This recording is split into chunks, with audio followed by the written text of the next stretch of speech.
네, 안녕하세요. 모래세무의 이상화 세무사입니다. 지난 시간에 이어서 이번 시간에도 가업상속 공제에 대해서, 가업승계에 대해서 1편에 이어서 실제 사례라 더불어서 조금 더 살을 붙여서 들어가 보도록 하겠습니다. 자, 오늘 또 나오셨습니다. 네, 안녕하세요.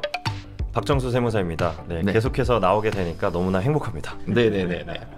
그래서 그간 그 가업상속 공제 제도에 대해서 실효성이 의문이 좀 제기되는 게 많았지 않습니까? 네, 맞습니다. 그래서 앞에서 살펴본 것처럼 세법 개정안을 보면은 원활한 가업 승계를 위해서 내용들이 이제 많이 반영된 걸로 보여지거든요. 네, 이번 개정안을 보게 되면 특례 내용, 사후관리 요건도 완화가 됐기 때문에 훨씬 더 실효성이 높아지지 않았나라고 생각이 드는데, 기존에는 정말로 이 가업상속 공제는 특히 정말 이걸 적용받는 사람이 몇이나 있을까? 그걸 적용받다가도 오히려 이자 부담하면서 가산세 부담하면서 토해내는 분들이 많았는데, 이게 진짜로 이런 사례가 있었는데 고용유지 요건이 있었잖아요. 그러다 보니까 새로운 이제 자녀분이 대표자로 취임하고 가업상속 공제를 받았다는 사실을 알고 이제 직원분들이 들고 일어나는 거죠. 그렇죠. 임금 올려달라.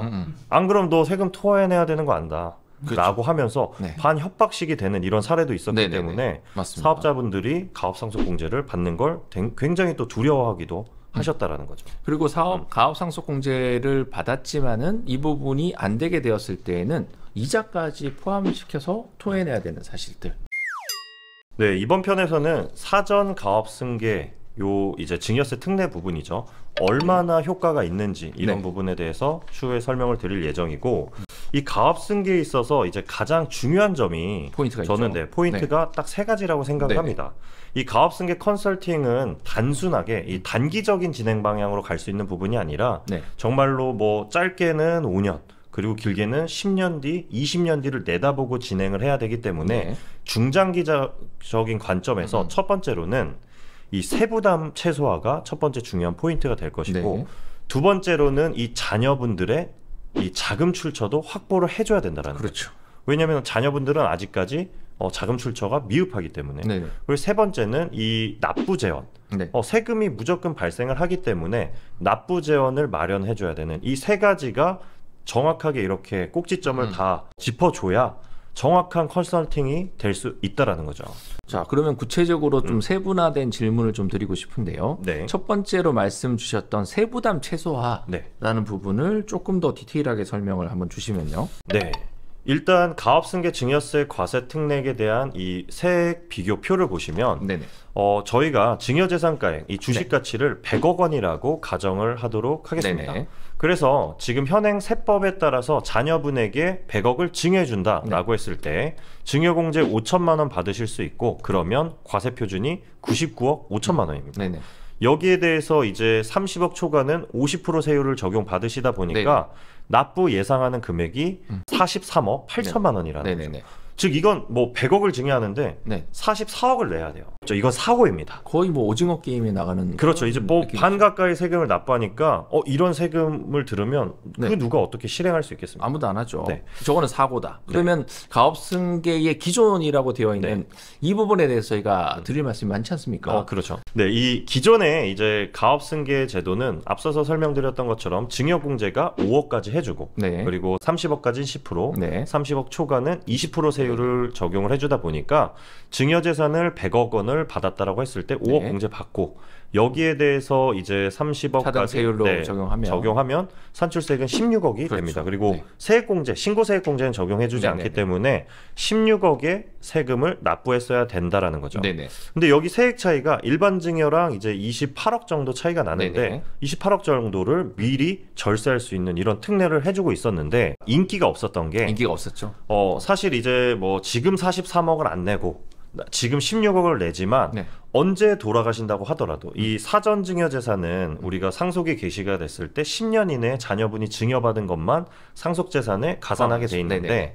이 가업승계 증여세 과세 특례, 사전 특례 같은 경우는 10년이 지나도 20년, 30년 뒤에 돌아가셔도 언제든지 상속재산에 가산하도록 되어 있었습니다. 그러다 보니까 지금 16억을 낸다고 하더라도 나중에 10년이 지나도 이 28억을 추가로 납부했어야 되는데 이게 이제 20년도에 개정이 됐습니다. 개정이 어떤 게 됐냐? 나중에 상속으로 돌아가셨을 때 요건을 충족이 되면 가압상속 공제도 받을 수 있도록 네. 이게 개정이 됐기 때문에 정말로 낮은 세금으로 미리 가업승계를 해줄 수 있는 실효성이 제고가 된 거죠. 살짝 보완해 드리면은 16억에 대해서 일단 먼저 내는 거고요. 네. 그리고 언제 사망을 하더라도 10년치가 아니라 그 전체에 대해서 상속세에 들어가서 가세 표준으로 자리 잡아서 이제 세금을 내지 않습니까? 네, 맞습니다. 28억에 대해서. 네. 근데 나중에 사후 공제, 사후에 상속 공제까지 적용을 받게 되어지면은 네. 저 28억까지 세이브할 수 있는 제도적으로 마련이 됐다라는 부분이잖아요. 그렇죠. 요게 이제 포인트가 될 것 같고요. 맞습니다. 그 다음에 이제 나오는 게 이번 개정안으로서 5억이 10억으로 늘어남으로 인한 네. 또 저 규정도 적용을 받을 수 있겠죠. 설명해 그렇죠. 주시죠. 똑같이 이제 증여공제가 5억에서 10억으로 상향이 됐고 이 세율 구간도 60억까지는 10%, 60억 초과는 20%로 이제 완화가 되면서 기존에 똑같이 100억을 증여했을 때는 16억을 납부했는데 네. 이번에 이제 개정안으로 가게 됐을 때는 12억, 즉 4억 정도가 네. 더 절세되게끔 완화가 됐다라는 거죠. 네, 역시나 똑같이 그 사후 공제까지 적용을 받게 되면 31억 8천만 원에 대한 네. 세 효과도 누릴 수 있다라는 맞습니다. 게 공통적인 내용에 해당을 하고요. 네. 또 그 다음 얘기도 해주시죠. 여기 이제 컨설팅이라고 되어 있는데 네. 기존에 저희가 사장님 분들을 많이 만나보면 나는 이 가업승계 사전 뭐 증여세 특례를 알고 계신 분들은 이거 네. 적용받으면 얼마 세금 안 내 라고 생각을 하시지만 뭐 100억을 주더라도 그래도 12억, 16억은 세금을 납부하셔야 되는데 그렇죠. 만약에 우리가 합법적으로 이 증여재산이라고 하면 주식가치죠. 네. 이 주식가치를 합법적으로 줄일 수 있는 방안이 있다라고 하면 더 드라마틱하게 세금이 절세될 수 있다라는 거죠. 맞습니다. 그래서 저는 여기서 두 가지를 강조드리고 싶습니다. 우리 이상하 세무사님께서 계속 말씀하셨던 것처럼 사전가업 증여세 특례를 미리 받는다고 하더라도 네. 나중에 가업상속공제, 사후에 가업상속공제까지도 준비하지 않으면 네.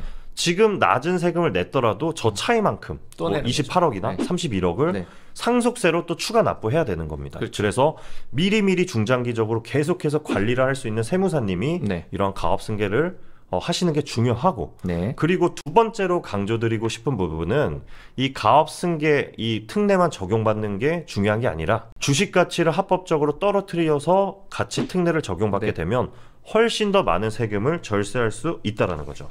표에서 나오는 것처럼 저렇게 사고로 일어나는 케이스가 아닌 네. 실제 가업 승계를 바탕으로 16억이나 12억 정도의 세금을 내고 나중에 사후적으로 상속이 개시되었을 때 상속세 특례까지 적용을 받아서 28억, 31억까지 세이브 가는 네. 그 모습도 좋은 모습이고 네. 이거보다 조금 더 엣지 있게 나가면은 이 100억이라는 증여재산 가액을 저희 컨설팅을 통해서 50억으로 낮출 수 있지 않습니까? 그럼요. 그렇게 되었을 때 산출세액 4억 원으로 끊고 그리고 증여특례도 적용을 받고 네. 그리고 그 이후에 가업상속공제까지도 적용을 받게 되면은 이 앞전에 있었던 43억의 세금 내는 분하고 비교했을 때 40억 정도 차이도 낼 수 있다라는 부분에 해당을 합니다. 맞습니다. 구독자분들은 네. 다 아실 텐데 이상하 세무사님께서 이 증여재산, 이 주식 가치를 떨어뜨리는 데는 대한민국이 최고 아니신가요? 아, 그렇죠. 자부하죠. 네. 네. 밥만 먹고 이것만 한다. 그러니까요. 네. 사실 뭐 끝까지 가더라도 가업상속 공제에서 어느 정도 드라마틱한 결과를 내드릴 수도 있는 상황인 건데 조금만 사전에 컨설팅을 잘 진행을 했다라면은 네. 더 어떤 혜택이 돌아가는지가 이제 3편에서 저희가 이제 얘기를 드리려고 하는 거고요. 그렇죠. 2편에서는 이제 사전 증여세 특례에 대한 이런 세율 효과 네. 그리고 컨설팅이 왜 중요한지에 네네. 대해서 세액을 보면서 이제 분석을 해드렸으면 이 다음 편에서는 네. 정말로 그러면 사전 이 특례를 못 받으시고 시간이 없어서 못 받으시고 사후 상속공제, 가업 네. 상속공제를 적용받으시는 분들이 오해하고 계신 분들이 네. 또 있습니다. 그리고 맞습니다. 어떻게 준비하냐에 따라서 세금 차이가 크게 발생할 수 있는 네네. 이런 부분들에 대해서 설명을 드려보도록 하겠습니다. 저희가 3편에 준비되어 있는 거는 조금 더 디테일한 내용을 가지고 3편에 다가오겠습니다. 네, 저는 이상화 세무사였습니다. 네, 저는 박정수 세무사였습니다.